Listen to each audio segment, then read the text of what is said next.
Olá, estamos aqui mais uma vez para gravarmos um episódio do programa Giro Educação.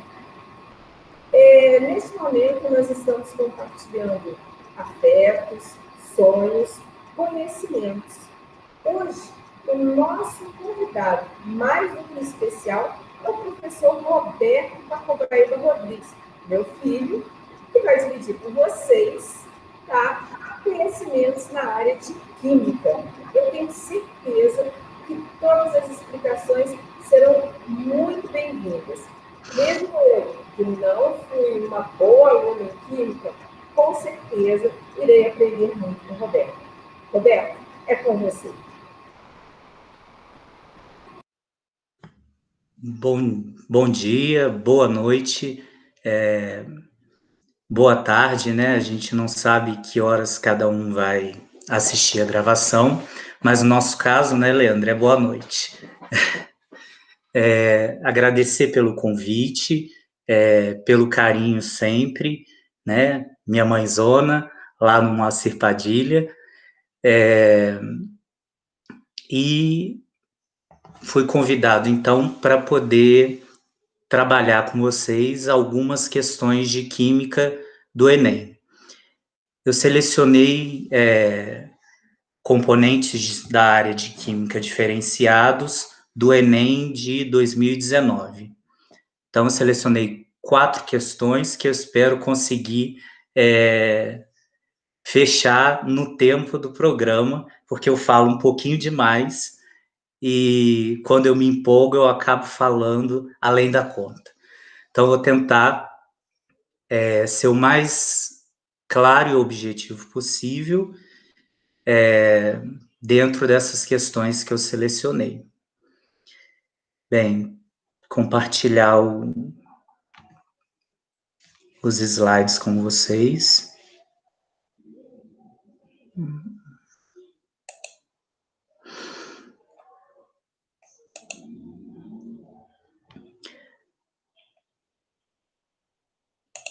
Problemas técnicos.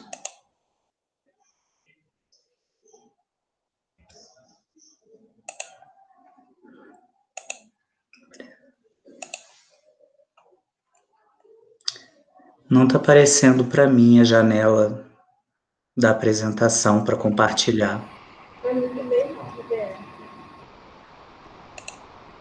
O PowerPoint está aberto, mas não está aparecendo para mim. Você colocou lá no apresentar agora? Você está acostumado com isso, né? Apresentar agora, uma janela. Agora apareceu. Para mim, não. Apareceu? Não. Agora sim, começou a carregar. Ótimo.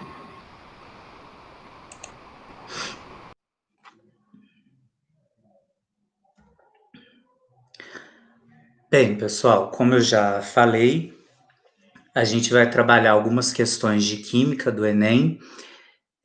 Eu selecionei questões do Enem do ano passado, que eu achei bem pertinentes e que costumam cair em todo o Enem. Como eu já falei, eu trabalho no Colégio Estadual Moacir Padilha. Meus alunos já sabem que não sou fã de preparar slide de PowerPoint, mas com essa modalidade agora de EAD, eu estou tendo que me virar nos 30. Então, eu espero que tudo corra bem aí nos slides do PowerPoint. Bem, a primeira questão que eu selecionei foi essa aí. Eu não selecionei por ordem do Enem. Eu selecionei mais ou menos por ordem de dificuldade. Eu coloquei as primeiras que eu considero particularmente um pouco mais fáceis e deixei a última, que é a que eu considero de um nível um pouco mais aprofundado, mais difícil. Então, primeiro eu vou ler os enunciados e depois a gente vai resolvendo a questão. Bem, a questão do Enem questão 116 do Enem 2019, ela diz que o 2-BHA, que é um fenol usado como antioxidante para retardar a rancificação em alimentos e também em cosméticos, tem sido muito utilizado aí na indústria cosmética e para tratamentos cosméticos, que contém ácidos graxos insaturados. Esse composto caracteriza-se por apresentar uma cadeia carbônica aromática mononuclear, apresentando um grupo substituinte tércio-butil na posição orto e um grupo metox na posição para. Bem, então, para a gente começar a resolver essa questão, né, a gente tem aí nas alternativas N fórmulas estruturais e a gente tem que encontrar a fórmula estrutural correta. Então, a primeira coisa que a gente precisa fazer é relembrar o que é um fenol. O que seria um fenol? O fenol, ele é uma função orgânica composta pela seguinte característica. A gente vai ter um anel aromático, e esse anel aromático, obrigatoriamente, ele vai ter que ter a inserção de uma hidroxila. Uma ou mais hidroxilas. Então, para a gente considerar fenol, a gente tem que ter uma estrutura de grupo funcional anel aromático com adição de hidroxila, que é o oxigênio com o hidrogênio. Como a gente pode observar nas alternativas, e sabendo sobre o BHA, que é quase que um xingamento o nome desse composto, a gente vê que ele tem a inserção de apenas uma hidroxila. Essa hidroxila ela vai ser sempre adicionada no carbono 1. Então, grupo funcional, que é o grupo hidroxila, no carbono 1. Fora isso, o enunciado nos diz que, na posição orto do anel aromático, a gente tem um tércio-butil. E na posição para, a gente tem um metox. E aí, a gente precisa, seguindo a análise do enunciado, o enunciado também diz que esse composto ele é uma cadeia carbônica aromática mononuclear. Qual é a diferença? Mononuclear é quando a gente tem apenas um núcleo benzênico, que é o caso aí, por exemplo, do benzeno ilustrado aqui, tá? E como é o caso de todas as alternativas aqui da questão. Todas elas apresentam um único núcleo benzênico, né?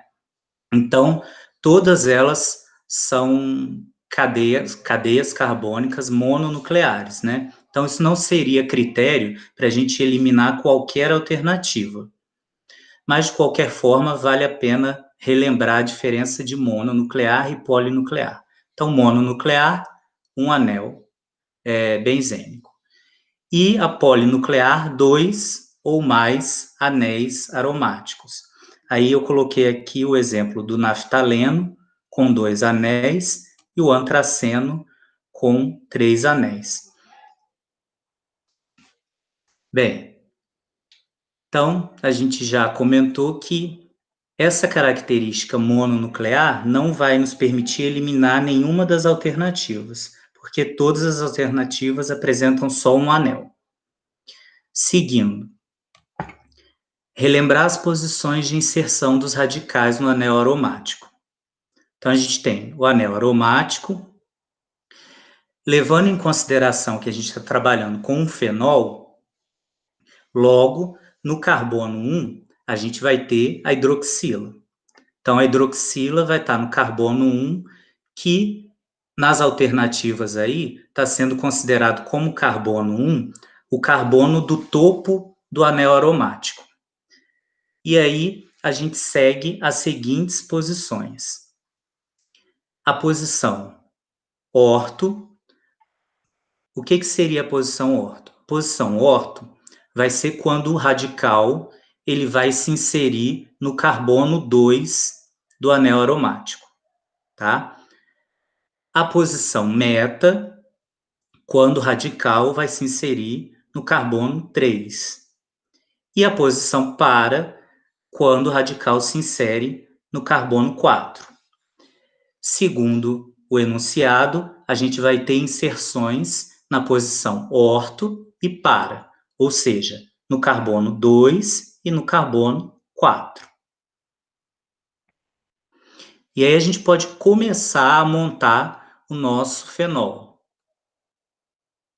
Anel aromático, hidroxila no carbono 1, e a gente sabe que tem radical na posição orto e radical na posição para. Bem, no enunciado é informado que na posição orto a gente tem um tércio-butil. E aí o que seria o tércio-butil? O tércio-butil ele é um radical orgânico que, como a nomenclatura diz, esse prefixo but indica que esse radical ele tem 4 carbonos. Então, o prefixo da nomenclatura de radicais orgânicos vai denotar sempre a quantidade de carbonos desse radical. E aí, a IUPAC, a União Internacional de Química Pura e Aplicada, ela montou uma série de regras de nomenclatura para que a gente tivesse, para os elementos químicos, uma nomenclatura oficial que fosse conhecida e validada no mundo inteiro. Então, a gente tem uma tabelinha clássica.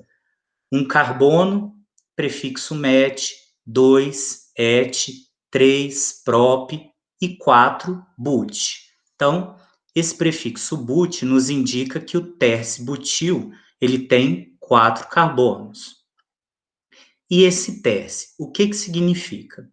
Esse tércio significa o seguinte, que o carbono que vai se inserir no anel aromático, ele é um carbono terciário, por isso tércio, tércio ou terc.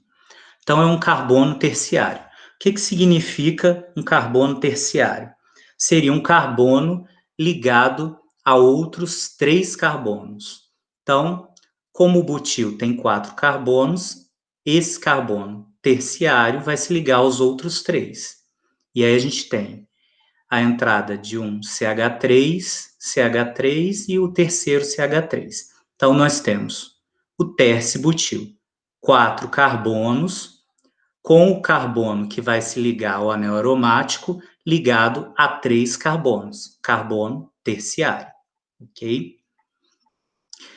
Essa seria a nossa fórmula estrutural compactada. No exercício, a gente tem ele na fórmula molecular, que seria essa aqui. CH3, 3. Então, C que seria carbono terciário e os 3 carbonos que se seguem. Então, esse seria o tércio-butil. E aí a gente pode avançar um pouquinho mais no nosso 2BH. A hidroxila já está aqui, carbono 1. Na posição orto entra o nosso tércio-butil. Está aqui. E agora só falta a posição para. Na posição para, o enunciado nos informa que a gente tem um grupo metox. O que seria um grupo metox? O grupo metox, por esse sufixo, oxi, segundo as regras de nomenclatura estabelecidas pela IUPAC, sufixo ox é próprio da função éter. Qual é a característica da função orgânica éter? Um éter, ele é caracterizado pelo seguinte grupo funcional. A gente tem um oxigênio, e esse oxigênio, ele se liga a 2 radicais carbônicos. Então, toda vez que vocês visualizarem um oxigênio ligado a 2 radicais carbônicos, a gente tem um éter. E toda vez que a gente for nomear um éter, a gente vai usar prefixo, quantidade de carbonos, e o sufixo oxi, que é característica de éter, ok? Então, como o enunciado diz, a gente tem um metóx. Se a gente tem um metóx, met significa que esse éter tem apenas um átomo de carbono. E aí a gente vai ter a seguinte estrutura: o oxigênio, que vai se ligar ao anel aromático, e, do outro lado, um carbono. E o H3, 3 hidrogênios, porque afinal de contas o carbono, a gente sabe que ele tem que completar 4 ligações. Então, uma ele faz com oxigênio e ele precisa de mais 3. Então, por isso, os 3 hidrogênios. Essa seria aqui a fórmula estrutural compactada do metóx. No enunciado, não, desculpa. No exercício, ele apresenta o metóx na sua fórmula molecular, que seria essa aqui. OCH3. Sendo que o oxigênio é que vai se ligar ao anel aromático. A gente não pode esquecer isso, tá? E aí a gente fecha a nossa fórmula estrutural do fenol, 2BH. A gente tem hidroxila, carbono 1. Na posição orto, o tércio-butil. E na posição para, o metóx, que a gente acabou de revisar. E aí é só a gente procurar essa estrutura entre as alternativas. Se a gente olhar aqui, a gente tem essa estrutura idêntica na alternativa E. Então, a alternativa E seria a resposta correta dessa questão. Bem, não basta a gente saber qual a questão, qual a alternativa correta, né? A gente precisa saber onde é que está o erro nas outras alternativas. Porque através do erro a gente também aprende. Então, vamos lá. Então, resposta correta, letra E. Mas vamos analisar as outras alternativas. Leandra, se por acaso eu estiver me alongando demais, você me dá um toque, por favor. Bem, alternativa A. Vamos caçar o erro da alternativa A. A gente tem o fenol, anel aromático, a hidroxila, até aí ok. Só que aí se a gente olhar aqui para a posição orto, a gente não vai ter um tércio-butil, como o enunciado descreveu. O que a gente vai ter aqui? A gente pode contar quantos carbonos a gente tem nessa estrutura, nesse radical. 1, 2, 3, 4. Que aqui, dentro desse parêntese, a gente vai ter 2 carbonos, porque do lado de fora tem aqui esse númerozinho 2, indicando que aqui tem 2 carbonos. Então, a gente tem um butil aqui? Tem, porque a gente tem 4 carbonos também. Só que, por que ele não é um tércio-butil? Porque se a gente observar aqui, ó, Minha setinha não está aparecendo. Pronto, apareceu. O carbono que vai se ligar ao anel aromático, ele não é um carbono terciário. Ele é um carbono primário, porque ele só se liga a um outro carbono. E em seguida, a gente vai ter esse CH que vai se ligar a 2CH3. E aí a gente vai ter o seguinte radical, que a gente chama de isobutil. Por que isobutil? A estrutura dele é a seguinte: 4 carbonos, assim como o tércio-butil, só que o carbono que se liga ao anel aromático, ele é um carbono primário, ó. Ele só está se ligando a um carbono. E a gente tem esse segundo carbono aqui se ligando a outros dois, tá? CH3 em cima, CH3 embaixo. Por que eu usei esse nome isobutil? Porque se eu passar uma linha imaginária por essa molécula, eu posso observar que eu divido ela em duas partes iguais. Então, eu posso utilizar esse termo, isobutil. Essa terminologia ISO, ela não é obrigatória pela IUPAC, mas ela é muito utilizada em avaliações. Então, é importante a gente lembrar o que seria aí essa terminação ISO. Então, toda vez que eu conseguir passar uma linha imaginária por uma molécula e dividir ela em duas partes iguais, eu posso colocar essa inicial iso na frente do nome do radical. Então, aqui a gente tem um isobutil e não um tércio-butil, por isso a letra A está errada. Continuando, analisando a letra B. Na letra B, o erro está na posição no anel aromático. Se a gente olhar o nosso tércio-butil, ele não está na posição orto, que seria no carbono 2. Ele está na posição meta, porque ele está no carbono 3. Então, esse é o erro da alternativa B. Nosso tércio-butil está na posição meta e não orto, como o enunciado diz.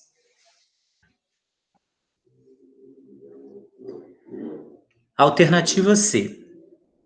O erro da alternativa C, bem, anel aromático, hidroxila, beleza. Tércio-butil na posição orto, beleza. Só que na posição para, a gente não vai ter o metox. O que a gente tem aqui? Não é o oxigênio que está se ligando ao anel aromático, é um carbono. E esse carbono, ele está ligado a uma hidroxila, ao OH. Carbono ligado à hidroxila é uma outra função orgânica, que a gente conhece como função álcool. Então, a gente tem aqui, na posição para da letra C, um álcool e não um éter. Então, a gente não tem um metox aqui, a gente tem um álcool, ok? Então, por isso a letra C está errada. Letra D. O erro da letra D está no anel aromático, pessoal. Está aqui, ó. Erro no anel aromático. Hidroxila no lugar certo, tércio-butil na posição orto, metox na posição para. Porém, o erro está no anel aromático. Por quê? O anel aromático, qualquer anel aromático, ele é caracterizado por duplas ligações alternadas. E se a gente observar, esse anel aromático aqui está faltando uma dupla ligação, que seria aqui, entre o carbono 1 e o carbono 2. Então, por esse motivo, a letra D está incorreta. Leandro, eu escutei um barulhinho. Se você colocou alguma coisa lá no chat, eu não consigo ler porque eu estou no meio da apresentação, eu não vejo o chat. Não, não coloquei nada, não. Eu entendi. Entendi a explicação. Consegui entender direitinho. Tá bom, obrigado. Qualquer coisa você me interrompe. Bem, fechada a primeira questão, eu selecionei essa segunda, que também tem a ver com química orgânica, né? Então, aproveitando aí o embalo, já que a primeira foi química orgânica, a segunda também, do Enem 2019, também foi sobre química orgânica.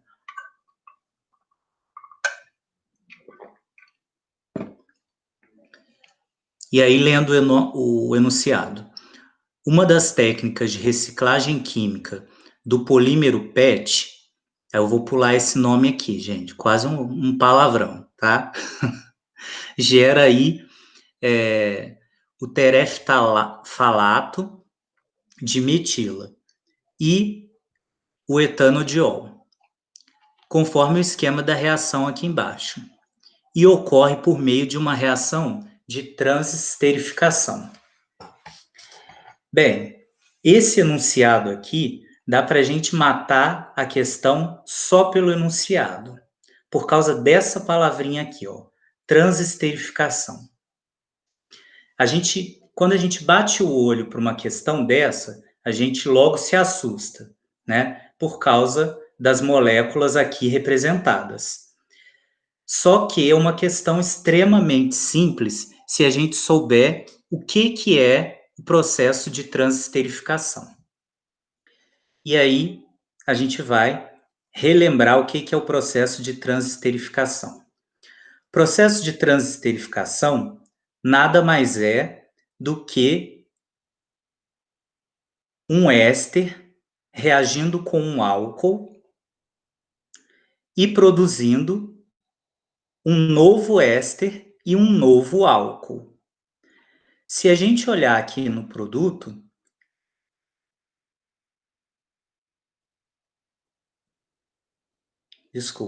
se a gente olhar aqui no produto, ó, como diz o enunciado, gera o tereftalato de metila, desculpa aí a pronúncia, mas é quase um trava-língua, e o etanodiol, que caracteriza essas duas funções, éster e álcool, que é o que a gente tem aqui, que a gente vai mostrar mais à frente.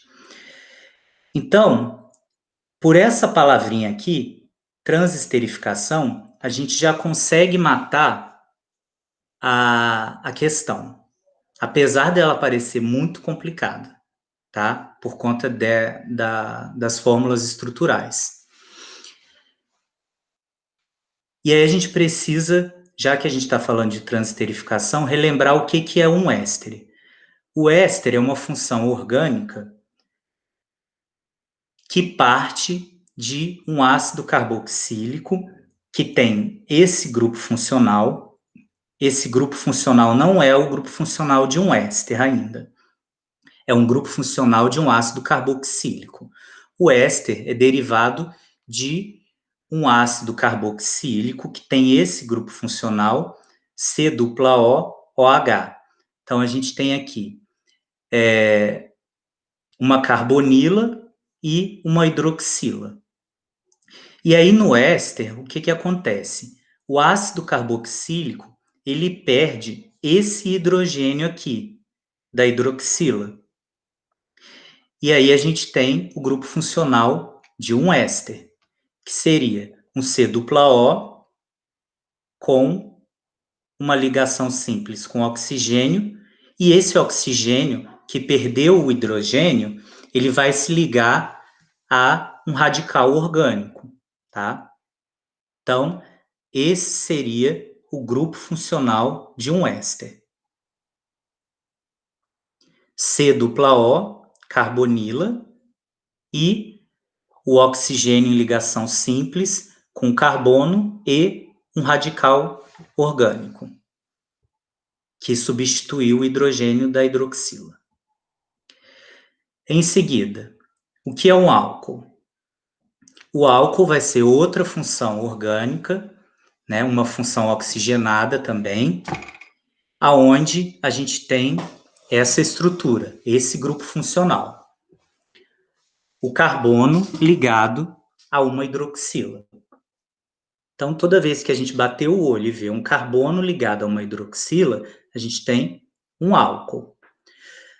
Pela nomenclatura da IUPAC, o álcool ele vai ser denominado pelo prefixo, número de carbonos, assim como todas as funções orgânicas, met, um carbono, et, 2 carbonos, prop, 3 carbonos, but, 4 carbonos, pent, 5 carbonos, e assim a gente vai.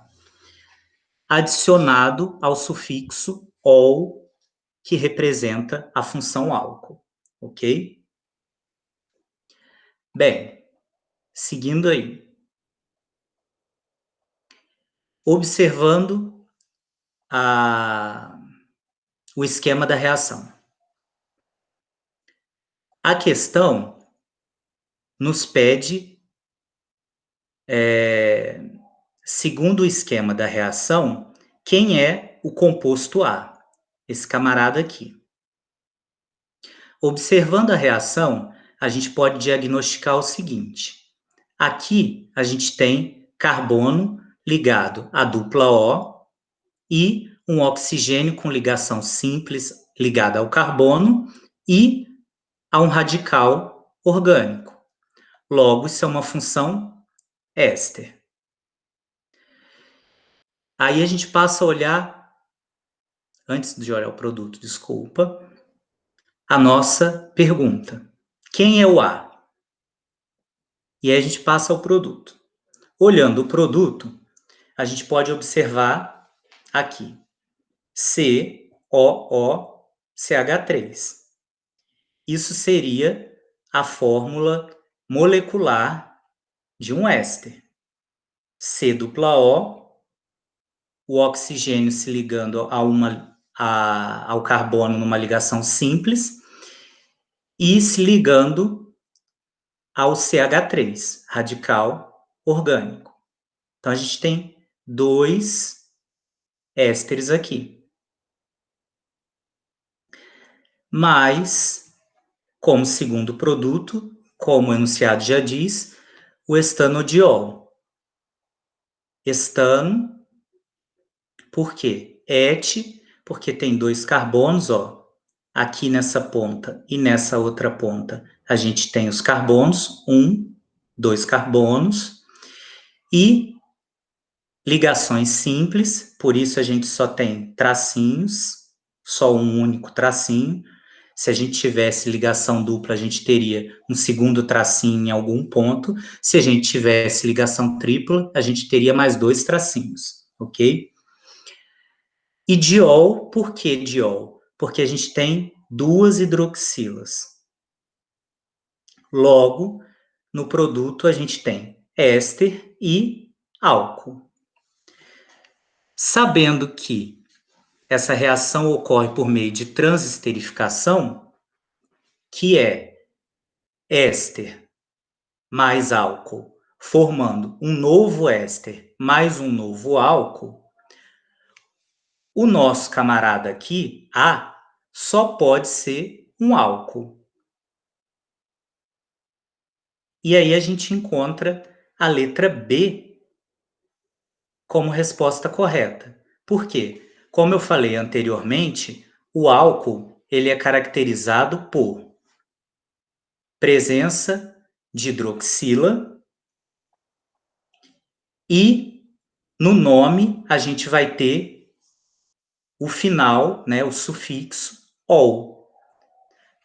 A única alternativa aqui que termina em ol é a alternativa B. Então, por isso que eu disse, apesar de a gente bater o olho e ver essa reação que parece algo extremamente complicado, essa questão é a mais fácil de todas que eu achei. entre as selecionadas. Porque a gente consegue matar com essa palavrinha aqui, transesterificação. Se a gente souber que a transesterificação é um éster mais um álcool que produz um novo éster mais um novo álcool, logo, esse camarada A aqui só pode ser um álcool. Por isso, o metanol. Bem, se o B é a nossa resposta correta, por que A, C, D e E estão errados? E aí eu separei só as alternativas.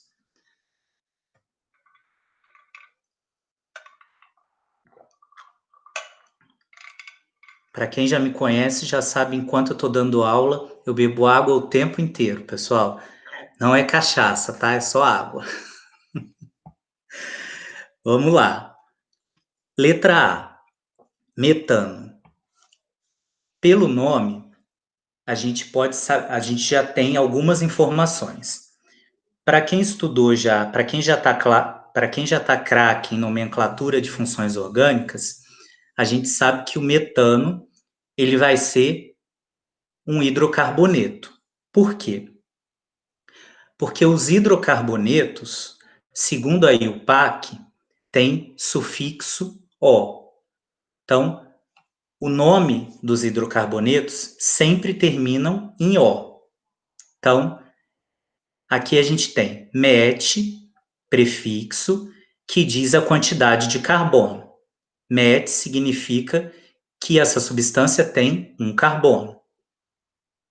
O infixo an significa que a gente só tem ligações simples. Isso também estabelecido pela IUPAC. A gente utiliza o infixo an para ligações simples. Quando a gente tiver ligação dupla, a gente utiliza o infixo em. E quando a gente tiver ligação tripla, a gente utiliza o infixo in.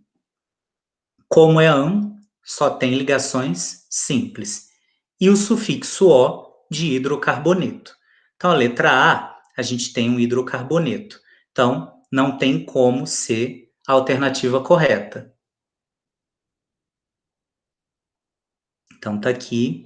O hidrocarboneto, ele tem como grupo funcional carbono e hidrogênio, tá? Então, esse R aqui seria o carbono, tá? Hidrocarbonetos são compostos orgânicos que só possuem átomos de carbono e de hidrogênio. O B, que é a nossa resposta correta, devido ao processo de transesterificação, a gente tem o álcool, como eu já falei, carbono ligado a hidroxila. Aqui na alternativa C, a gente já falou sobre o éter na questão anterior, né? Éter, qual é a característica de um éter? Ele vai ter um grupo funcional aonde a gente vai ter um oxigênio ligado a dois radicais carbônicos. O ácido etanóico. Ácido etanóico, ele é um ácido carboxílico. Qual seria o grupo funcional de um ácido carboxílico? Seria esse aqui, que eu já comentei também, né? O carbono, o R aqui, carbono ligado a uma dupla O, carbonila, e a uma hidroxila. Então, ácido carboxílico, que seria o caso do ácido etanóico. Ácidos carboxílicos não participam do processo de transesterificação. Então, letra D está fora também. E, por fim, o anidrido etanóico. O anidrido etanóico, ele é uma função orgânica que é originária da desidratação de ácidos carboxílicos. Então, a gente tem a desidratação de ácidos carboxílicos formando o seguinte grupo funcional, esse aqui. O carbono, dupla O, ligado a um oxigênio, e esse oxigênio se liga a um outro carbono, e esse carbono com outra dupla O. Então, duas carbonilas e esses dois carbonos ligados a um oxigênio por ligações simples, tá? Levando em consideração que houve desidratação desse ácido carboxílico aqui. Logo, ele vai perder pelo menos 2 hidrogênios, né? Um de cada ácido carboxílico e um oxigênio para formar aí a água, H2O. Ok? Bem, a terceira questão. O enunciado. O laboratório de química gera como subprodutos substâncias ou misturas que, quando não têm mais utilidade nesses locais, são consideradas resíduos químicos. Para o descarte na rede de esgoto, o resíduo químico ele deve ser neutro, livre de solventes inflamáveis e de elementos tóxicos, como os metais pesados, chumbo, cromo e mercúrio. Então, essa é a determinação segundo a legislação. Para um resíduo químico ser descartado na rede de esgoto, ele tem que ser neutro. Cadê minha setinha? Está aqui. Neutro. Não pode ser um solvente inflamável, né, que pegue fogo. E não pode ter nem chumbo, nem cromo, nem mercúrio. Bem, uma possibilidade é fazer mistura de 2 resíduos para obter um material que apresente as características necessárias para o descarte. Considere que um laboratório disponha de frascos de volumes iguais, cheios dos resíduos listados no quadro. E aí a gente tem 6 tipos de resíduos. No primeiro frasco, uma solução de ácido crômico. No segundo frasco, uma solução de hidróxido de sódio. Terceiro frasco, a gente tem ácido clorídrico. Quarto frasco, a gente tem ácido sulfúrico. Quinto frasco, a gente tem o ácido acético. E no sexto frasco, a gente tem o bicarbonato de sódio, ok? Então, esses são os resíduos que esse laboratório em questão tem para descartar. E aí ele nos pergunta, o enunciado nos pergunta, qual a composição de resíduos poderá ser descartada na rede de esgoto?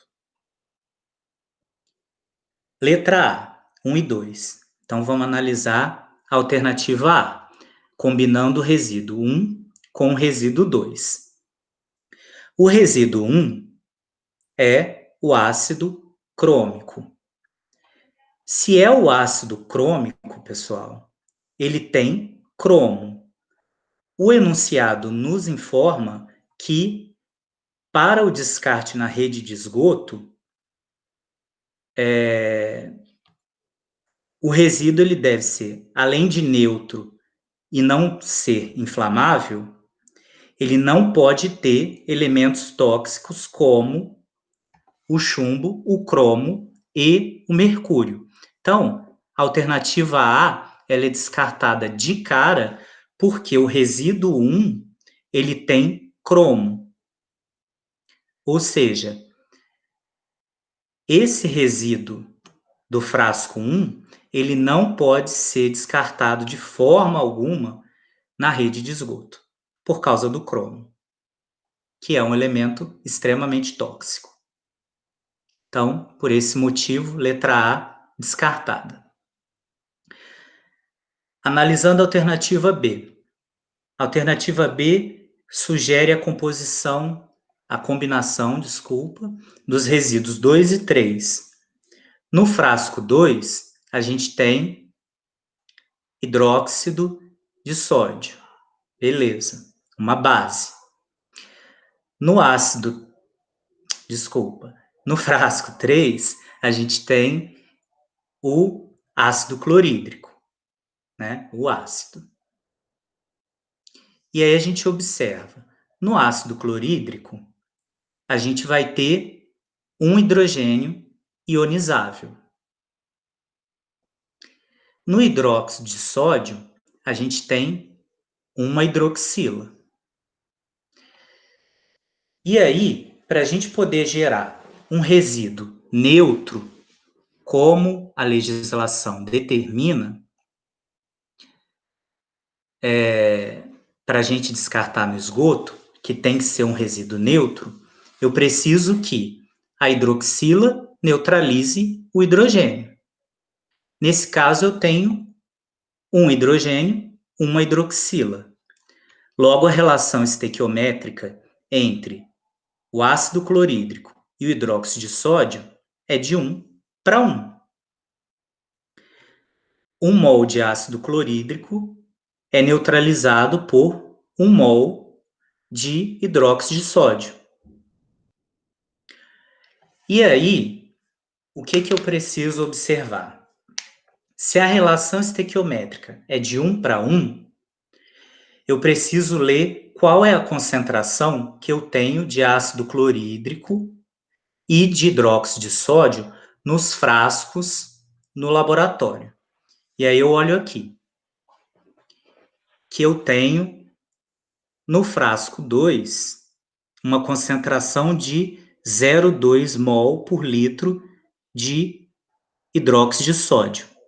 E no frasco 3, eu tenho 0,1 mol por litro. Se eu preciso de uma relação de 1 para 1, eu preciso que as concentrações, para eu chegar a um resíduo neutro, sejam iguais. Não é o que está acontecendo aqui. Então, é o que eu acabei de falar. Para eu conseguir um resíduo neutro, preciso das mesmas concentrações do hidróxido e do ácido. Como eu tenho a quantidade dobrada de hidróxido com relação a de ácido, eu vou descartar essa possibilidade, a alternativa B, por quê? Eu não vou conseguir gerar um resíduo neutro. Se eu tenho o dobro da concentração de hidróxido, logo eu vou gerar um resíduo básico. Como a legislação exige um resíduo neutro para ser jogado na rede de esgoto, se eu tenho um resíduo básico, eu não posso descartar isso direto no esgoto. Então, descartada, pois a concentração de ácido clorídrico e hidróxido de sódio são diferentes.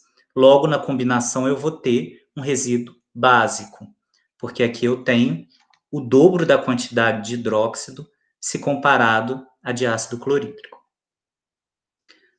Próxima alternativa. C. Combina os resíduos do frasco 2 com o 4. No frasco 2, a gente tem o hidróxido de sódio, que a gente já sabe que tem uma hidroxila lá. No frasco 4, a gente tem uma solução de ácido sulfúrico, que é um ácido aí extremamente forte. O ácido sulfúrico, como a gente pode observar, ele tem 2 átomos de hidrogênio. Esses 2 átomos de hidrogênio são ionizáveis. Então, a gente tem 2 hidrogênios ionizáveis. Logo, eu preciso estabelecer a relação estequiométrica entre o hidróxido de sódio e o ácido sulfúrico. Para eu conseguir neutralizar o meu ácido sulfúrico, eu vou precisar de 2 hidroxilas, levando em consideração que eu tenho 2 hidrogênios ionizáveis no ácido sulfúrico. Logo, para cada 1 mol de ácido sulfúrico a ser neutralizado, eu preciso de 2 mol de hidróxido de sódio. Bem, com essa relação de 1 para 2, 1 de ácido para 2 de base, para eu obter um resíduo neutro, eu vou precisar de o dobro da concentração de base para neutralizar a concentração de ácido, que é o que eu tenho aqui, ó.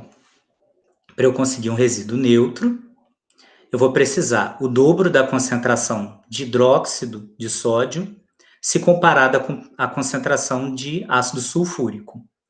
E aí eu vou lá na minha tabelinha. A concentração de hidróxido de sódio é de 0,2 mol. E a concentração de ácido sulfúrico é de 0,1 mol. Então, eu consigo cumprir o que eu preciso. Eu vou ter o dobro da concentração de hidróxido se comparado à concentração de ácido sulfúrico. Então, eu consigo originar na reação do hidróxido de sódio mais ácido sulfúrico um resíduo neutro, ok?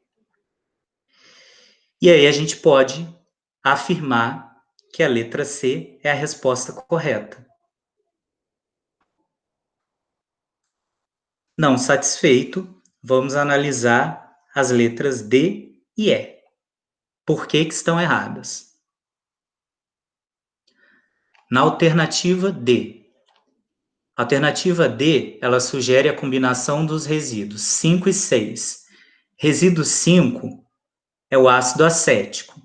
O ácido acético, pessoal, ele é um oxiácido. Por ele ser um oxiácido, a gente tem que lembrar o seguinte: o hidrogênio, a quantidade de hidrogênio ionizável, ou seja, a ser neutralizado, ou que pode se desprender para o meio e acidificar o meio, vai ser somente o hidrogênio que está ligado ao oxigênio. Então, em oxiácidos, os hidrogênios ionizáveis serão aqueles hidrogênios ligados ao oxigênio. Então, aqui no ácido acético, a gente observa que na fórmula a gente tem 4 hidrogênios, certo? Só que como o ácido acético é um oxiácido, a gente só tem um único hidrogênio ligado ao oxigênio. Por isso, a gente só vai ter um hidrogênio ionizável. E aí a gente parte lá para o frasco 6. No frasco 6, a gente tem bicarbonato de sódio. O bicarbonato de sódio, a gente vai ter nele a estrutura composta de NaHCO3, que no final das contas vai nos liberar para neutralização apenas uma hidroxila. Não tem como ter mais de uma hidroxila, por quê? Porque a gente só tem um hidrogênio. E a estrutura da hidroxila é um oxigênio e um hidrogênio. Então, no bicarbonato de sódio, está aqui, que é muito comum a gente ter na nossa casa, né? A gente só vai ter uma hidroxila. E aí a gente precisa estabelecer a relação estequiométrica. Se eu tenho no ácido acético um hidrogênio e no bicarbonato uma hidroxila, a relação estequiométrica vai ser de 1 para 1. 1 mol de ácido acético é neutralizado por 1 mol de bicarbonato de sódio. Logo, para que eu consiga obter dessa reação ácido acético combinado com bicarbonato de sódio, eu preciso ter a mesma concentração de ambos. que é o que eu coloquei aqui. Para eu ter um resíduo neutro, eu preciso da mesma concentração dos dois, do ácido acético e do bicarbonato, já que a relação é de 1 para 1. E aí eu dou uma olhada lá na minha tabela. Bem, solução de ácido acético, ela tem 0,2 mol por litro. E a solução de bicarbonato, ela tem 0,1 mol por litro. O que eu concluo com isso?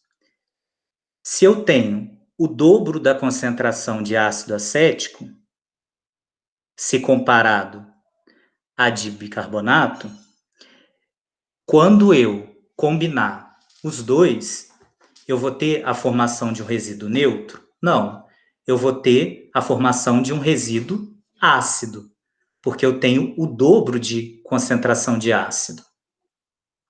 Então, descartada, já que a concentração do ácido e do bicarbonato, da base, são diferentes. Logo, nessa combinação, eu vou ter a origem de um resíduo ácido, por excesso de ácido acético, ok? Por isso a letra D está errada. E para finalizar essa questão, a alternativa é: combina os resíduos 4 e 6. 4 é o ácido sulfúrico, que a gente já falou, 2 hidrogênios ionizáveis a serem neutralizados. E o bicarbonato, a gente também já falou, ele tem uma única hidroxila. Bem, qual é a relação estequiométrica? Se eu tenho que neutralizar 2 hidrogênios e o bicarbonato só tem uma hidroxila, logo eu vou precisar de 2 mol, né, de bicarbonato para neutralizar 1 mol de ácido, que é o que eu tenho aqui. 1 mol de ácido sulfúrico vai ser neutralizado por 2 mols de bicarbonato de sódio. Então, a relação é de 1 para 2. Ou seja, para eu conseguir um resíduo neutro nessa reação, eu preciso de o dobro da concentração de base do bicarbonato para neutralizar a concentração do ácido sulfúrico, que foi o que eu coloquei aqui, ó. Para eu conseguir um resíduo neutro, vou precisar do dobro da concentração do bicarbonato se comparado à concentração do ácido sulfúrico. E aí eu dou uma olhada novamente na tabela. Concentração do bicarbonato, 0,1 mol por litro. Concentração do ácido sulfúrico, 0,1 mol por litro. Ou seja, eu tenho concentrações iguais. Se eu tenho concentrações iguais e precisava do dobro da concentração de base, eu vou gerar nessa reação o quê? Ao invés de um resíduo neutro, eu vou gerar um resíduo também ácido. Descartada, então, a letra E, porque a concentração de ácido sulfúrico e bicarbonato de sódio são iguais. Logo, nessa combinação, teremos um resíduo ácido com sobra de ácido sulfúrico, né? Com sobra de hidrogênios vindos do ácido sulfúrico, ok? Então, essa é a questão 125 aí do Enem 2019.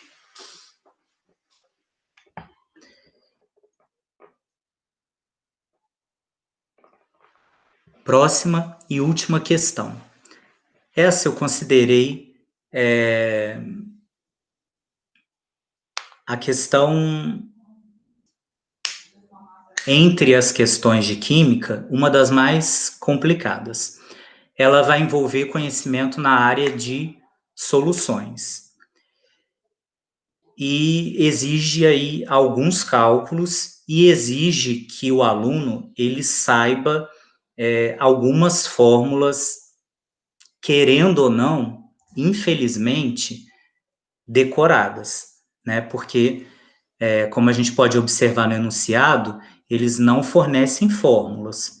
Então, a gente precisa saber 2 fórmulas para resolver essa questão.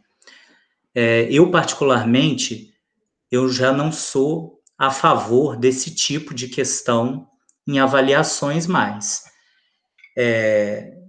Porque decorar as coisas não adianta muita coisa. Porque o que a gente decora hoje para fazer a prova e depois acaba no esquecimento, né? Se não é algo que a gente usa diariamente, né, no cotidiano, a gente acaba esquecendo.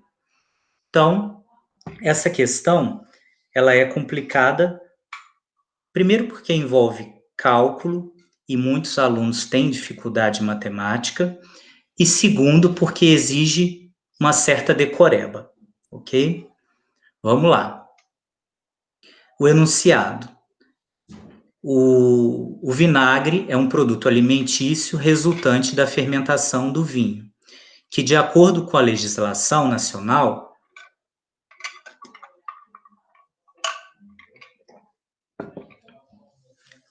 deve apresentar um teor mínimo de ácido acético, que a gente já falou dele, né? De 4%. Aqui a gente tem 4% expresso em unidade volume por volume, tá? Volume dissoluto por volume de solução. Ou seja, volume de ácido acético por volume de vinagre. Uma empresa está desenvolvendo um kit para fazer a inspeção sanitária, para que a inspeção sanitária seja capaz de determinar se alíquotas de 1 ml de amostras de vinagre estão de acordo com a legislação. Ou seja, se 1 ml de vinagre respeita essa condição aqui, de pelo menos 4% de ácido acético em sua composição. Esse kit ele é composto por uma ampola que contém uma solução aquosa de hidróxido de cálcio a 0,1 mol por litro. Isso aqui é a molaridade da solução aquosa, tá? E um indicador que faz com que a solução fique cor-de-rosa se estiver básica. E incolor se estiver neutra ou ácida. Se a gente aplicar esse kit e o resultado da reação colorimétrica for rosa, significa que o produto ficou básico. Logo, a quantidade de ácido acético no vinagre não respeitou a legislação. Agora, se aplicando esse kit no vinagre e a gente obtiver uma cor, desculpa, não a cor. Se a gente obtiver um líquido incolor, ao invés de rosa, a gente vai ter uma substância neutra ou ácida, ou seja, a quantidade de ácido acético foi respeitada, tá? Bem, continuando o enunciado. Considere a densidade do ácido acético igual a 1,10 gramas por centímetro cúbico, a massa molar do ácido acético igual a 60 gramas por mol e a massa molar do hidróxido de cálcio igual a 74 gramas por mol. E aí, depois de todo esse enunciado, ele pede: qual é o valor mais próximo para o volume da solução de hidróxido de cálcio em ml que deve estar contido em cada ampola do kit para garantir a determinação da regularidade da amostra testada. Ou seja, ele quer saber qual é o volume de hidróxido de sódio eu preciso ter no kit para poder garantir que o kit vai funcionar na amostra a ser testada. E aí a gente precisa fazer o seguinte, para começar, determinar a massa do ácido acético. A massa molar a gente já tem aqui, tá? 60 gramas por mol. Mas aqui a gente não quer saber massa molar. A gente vai determinar a massa contida, a massa de ácido acético contida no vinagre. De onde é que eu tirei isso aqui? Que 4 ml de ácido acético está para 100 ml de vinagre. Dessa informação aqui, ó, 4% volume por volume. Ou seja, segundo a legislação, o vinagre ele tem que ter na sua composição, ou seja, no seu 100%, 4% tem que ser de ácido acético. Como o resultado aqui já é pedido em ml, eu já fiz aqui essa relação em ml. Ou seja, a cada 100 ml de vinagre, eu preciso ter 4 ml de ácido acético para respeitar a legislação. Só que a amostra que vai ser testada não vai ser de 100 ml de vinagre. Vai ser de quanto? Ó, a inspeção sanitária vai determinar a viabilidade em alíquotas de 1 ml de amostras de vinagre. Então, eu preciso saber quanto de ácido acético eu tenho em 1 ml de vinagre. E aí eu monto essa regrinha de 3. Se eu tenho 4 ml de ácido acético em 100 ml de vinagre, em 1 ml de vinagre eu tenho X. Fazendo essa continha, é só multiplicar cruzado, né? X que multiplica 100, 1 que multiplica 4. Então, 1 vezes 4 dividido por 100. E aí eu encontro X vai ser igual a 0,04 ml de ácido acético. Bem, essa é a massa? Não, esse é o volume. Em 1 ml de vinagre, eu tenho 0,04 ml de ácido acético, se respeitada a legislação. Para determinar a massa. Bem, que outro dado foi me dado sobre o ácido acético aqui? A densidade. E aí entra aquela fase chata que eu falei para vocês. Decorar a fórmula. Fórmula de densidade. A densidade é igual a massa sobre volume. A densidade eu já tenho, 1,10. A massa é o que eu quero descobrir. E o volume eu acabei de calcular, 0,04. Então, é só eu fazer a substituição aqui das variáveis. Densidade, 1,10. A massa eu quero descobrir e o volume eu calculei aqui, 0,04. Fazendo esse cálculo, esse 0,04 que está aqui dividindo a massa, vai passar para lá multiplicando. E aí, resolvendo esse cálculo, a gente vai ter uma massa de 0,044 gramas de ácido acético para cada 1 ml de vinagre. Esse seria o primeiro passo para a resolução dessa questão. Vamos lá. Segundo passo. Estabelecer as relações estequiométricas da reação. Quando eu aplicar o kit no vinagre, o que eu vou precisar? Eu vou precisar neutralizar o ácido acético com a base hidróxido de cálcio. Leandra, mandou alguma mensagem para mim?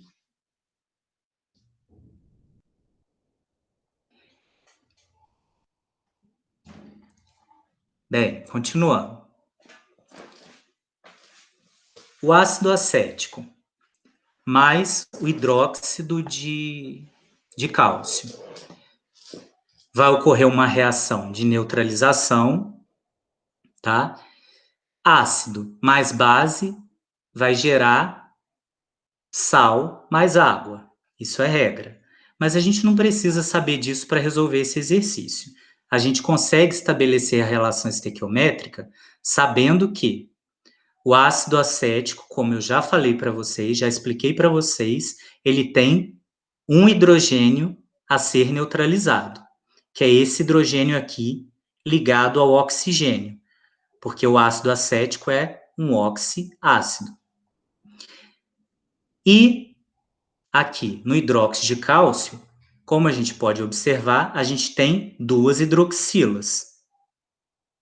Ou seja, para a gente conseguir uma reação de neutralização completa, eu preciso de duas partes de ácido acético para uma de hidroxila, né?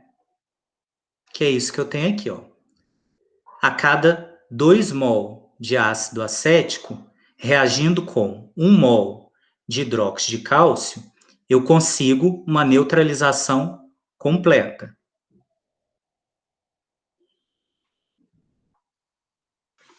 Para fechar a questão, o terceiro passo, determinar a massa de hidróxido de cálcio e, em seguida, determinar o volume, já que aqui a gente pede o volume de hidróxido, não a massa. Mas para chegar ao volume, a gente precisa primeiro determinar a massa. Então, vamos lá.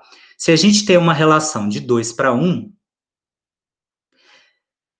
2 mol de ácido acético, segundo informações do enunciado, 1 mol de ácido acético é igual a 60 gramas. Então, 2 mol de ácido acético é igual a 120 gramas.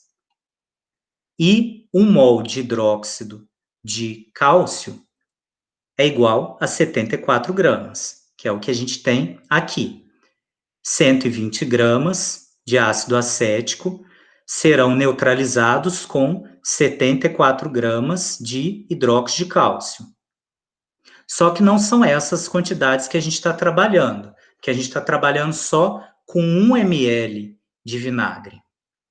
E aí a gente já calculou que a gente precisa neutralizar a massa de 0,044 gramas de ácido acético, que é a quantidade de massa de ácido acético em 1 ml de vinagre. Então, é só montar a regrinha de 3. O Y vai nos dar a massa necessária de hidróxido de cálcio. E aí é só multiplicar cruzado. 0,044 vezes 74 dividido por 120. E aí a gente vai obter a massa. Y vai ser igual a 0,027 gramas de cálcio, de hidróxido de cálcio, desculpa. Então, para a gente neutralizar 0,044 gramas de ácido acético, a gente precisa de 0,027 gramas de hidróxido de cálcio. Só que a gente não quer massa, como eu já falei, a gente quer volume. Como é que a gente converte essa massa para volume? Último passo. Eu esqueci desse passo. Para a gente transformar a massa em volume, mais uma vez, a gente vai ter que utilizar a aplicação de fórmula. Da seguinte fórmula. Essa formulazinha aqui. Molaridade. A molaridade do hidróxido de cálcio já está no enunciado. Está aqui, ó. O kit é composto por uma ampola que contém uma solução aquosa de hidróxido de cálcio de 0,1 mol por litro. Essa é a minha molaridade. A massa, a gente acabou de calcular. A massa do soluto. A massa do soluto é igual a 0,027 gramas. Dividido pela massa molar do soluto. A massa molar do soluto está aqui no enunciado também, ó. Massa molar do hidróxido de cálcio, 74 gramas por mol, vezes o volume da solução de hidróxido de cálcio, que é o que a gente quer descobrir. Logo, fazendo aí as substituições, a molaridade 0,1 igual a massa que a gente calculou, 0,027, dividido por 74, que é a massa molar do hidróxido de cálcio, vezes o volume que a gente quer descobrir. 74 vezes V está aqui dividindo. Ele passa para lá, multiplicando o 0,1, que é o que a gente tem aqui. 0,1 vezes 74 vezes V, igual a 0,027. 74 vezes 0,1, a gente vai ter 7,4V. Esse 7,4V, esse 7,4 está multiplicando o V. Então, ele passa para lá dividindo. 0,027 dividido pelo 7,4 originário dessa continha aqui, que vai nos dar um volume de 0,0036. É importante lembrar, pessoal, que o resultado aqui está em litros. Por quê? Porque a molaridade aqui está expressa em mol por litro. E a resposta que é o volume expresso em ml. 1 litro tem 1000 ml. Então, basta eu pegar esse resultado em litro e multiplicar por 1000, que vai ser igual a 3,6 ml de hidróxido de cálcio. Logo, qual é o valor mais próximo para o volume de solução de hidróxido de cálcio em ml? É a letra A, né? 3,7 ml. Essa seria a resposta correta, letra A, tá? Não tem nem por que a gente discutir as erradas, porque aqui, como é um cálculo, né, é uma questão bem objetiva e exata, né? Se a gente errar o cálculo, aí a gente erra o todo. Se a gente fizer o arredondamento matemático aqui, fazendo essa continha aqui, vai dar 0,00364,8. Então, vai dar aproximadamente esse 3,7 aqui, que seria aí a resposta correta. Bem, pessoal, espero ter ajudado, espero ter esclarecido aí as dúvidas e estou sempre à disposição aí para mais dúvidas, mais convites, outras questões. Então, eu deixei lá no início do meu slide o meu Facebook. Qualquer coisa é só entrar em contato por lá.